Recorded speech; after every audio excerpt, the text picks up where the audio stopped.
name's Mike Tangy, and I had the pleasure of knowing Sue for a number of years, and I'll share a couple of hopefully funny stories of the chronology of those events. So I first met her 20 years ago. I was a young lad of 16, and I was at a gathering on the lake with Bridget and several other friends, and the hours went by. Bridget also has her mother's gift of loving to talk with people, and several of us had basically stayed up all night, and Bridget needed a ride home in the morning, and I had a little bit of an eating problem back then, and I'd already surveyed the cupboards at the friend's house that we're at, and there wasn't much there, so I offered to Bridget. Said, sure, I'll give you a ride home, but is there any way I can come in and get breakfast? And we'd just met that night, Bridget.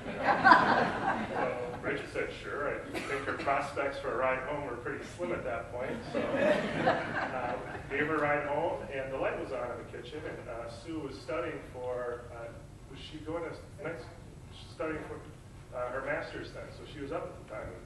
Bridget went straight off to bed, but I still wanted my breakfast. So I went in and introduced myself to Sue, and just how everyone talked earlier tonight about her, how she, if there was ever a chance when you could make a judgment about a person and not necessarily want to get to know them, that probably would have been a great time. But Sue was very welcoming, and I sat down and she pushed her books to the side, and we got talking. Found out we both went to the same grade school, Our Lady of Grace. And I probably talked to her for about an hour that morning over a bowl of cereal. So that was my first time meeting Sue. That same type of respect for what others bring carried on for many years. So 10 years later, when I was, my to-be wife was roommates with Bridget, and I effectively stole Bridget's roommate, my wife, when we got engaged.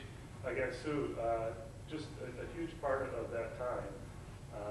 And now I can actually claim that she's my mother-in-law, so with Katie being the redheaded stepchild. So.